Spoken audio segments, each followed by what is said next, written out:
All right, wasn't that nice? Oh, what a nice, there's the first time to the Bruce Latimer show. Yeah, the cat looks like he's got a scene happening, doesn't he? Sure sounds like it, too. Yeah, a CD called Cold, Cold Town. Did a couple before that as well. Well, let's see, Saturday on August the 3rd, he's going to be up at the Video Lounge in San Francisco at 9 o'clock. Yeah. All right, let's do, we'll let him get hooked up here and then we'll start talking with him. Nice to see some people in the audience that we haven't seen before. Thank you all for being here. Okay, Frank Scully said this. Why not go out on a limb? Isn't that where the fruit is? Nice to see you, man. You're looking well. Everything okay? Yeah, good. All right, here's another one. Yeah, you know, we did this great vacation, man. We went up and did this scene, kind of mellowed out, and then come back into this hellhole of existence. But it's not bad, though. You know, no, it wasn't Clear Lake, man. I told you before. It's 15 miles west of Clear Lake. This is the cleanest lake, one of the cleanest in California. It's called Blue Lakes. Now, man has almost mastered the elements, provided nothing happens. Author is unknown on that. Yeah, Jeff Gutman, G-U-T-M-A-N. Cat's been playing for a while. Yeah, we'll talk to him about what's going on with him and that. He's actually sitting right next to me now, if you'd like to put your hands together for him. Jeff Gutman, hello, man. Welcome, welcome, welcome. Yeah, we have some of this. This is Essence of Pacifica. It's awfully tasty, man. It's kind of a blend of, it's like, you know, in the French bread in San Francisco? Yeah. They take the thing from all, the bread from years and years and years and years and years. That's what this is. This is a little bit of the sweat of all the people who have been on the show. And we just put little different flavors in there. Yeah. Man, you're looking good. Thank you for bringing your sweetheart down here with you. That's awfully nice. Give her a flavor of what this scene's about. So you're going to be where? At the Video Lounge in San Francisco. Oh, right. Voodoo, yeah. V-I-D-E-O. It spells voodoo. All right. Cool. Yeah. And that's going to be on the 3rd of it's coming up, yeah, right? It's Saturday like this night. Saturday. Saturday night, yeah. All right, the man. Voodoo Lounge. Yeah. The town, like you've been touring on the West Coast and that. Do you dig the touring scene? Well, it's fun, you know. I guess the thing about playing in different states is you get to experiment with the different restaurants and. There you go. Yeah. And, you know, you sort of find out what each sort of major town is sort of the culture's like. You know? Yeah. That would be sort of fun because I mean every place is sort of I guess they're all the same, but they're all very different, their own little way and their own little geographic thing. And it's got microclimate or micro populations and this and that.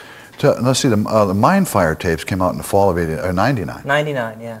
That got pretty darn good reviews, right? Well, it did actually. It was being played a lot on KUSF, and a lot of people, really loved it. It was basically I recorded over the course of 3 years. I was going through this really creative period where I was recording about 4 or 5 songs a night. God, man. And I had a couple thousand to choose from, and I just went through those and I picked the best 20 and put them out for the first record. Yeah. Yeah. And then the second was called Hellfire Vampire. Hellfire Vampire, yeah. Mindfire, Hellfire, any connection? Not really, actually. Hellfire Vampire was basically, it was a collection of songs that were sort of almost country folk songs played solo acoustic. And Hellfire Vampire was basically a story about this man who, gets so enraged with his wife that he kills her. And he defines her as being this sort of vampire, and the hellfire is the punishment and all that. So boy, yeah, that was heavy stuff. Mindfire was just basically overactive creativity, but. And then you put together the group in 2001. Yes. And it's called the Jeff Gutman Band, and of course you toured all over this West Coast with a group, and the CD is called Cold, Cold Town. Cold, Cold Town. Yeah, it's an album about San Francisco. Yeah.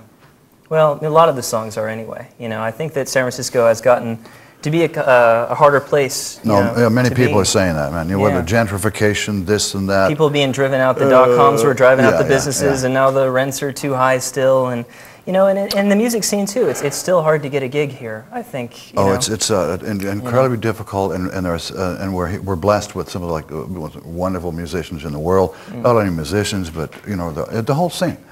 And the way things are, and a lot of people have all moved inside now. They're not going out that much anymore, and that sort of thing. I hope that all unravels, and it's a very topical thing because that's sort of what's happening. That's cool. You've done that, man. Yeah. I was thinking as you were performing, how your songwriting, your music is a train that goes through the lowlands, the valleys, the plateaus, the hills, the gentle vistas, and the adventurous mountains. I mean, that's the Gutman train, right? I mean, it's not just all one little thing. Well, yeah, I mean, I guess I do consider myself a composer, and I do try and write a lot of different genres. I mean, I think that's my main thing. I'm always, you know, whether or not, you know, success, whatever, I guess I'm just trying to write a better song, and to write and to try and do something different each time I sit down to write, you know.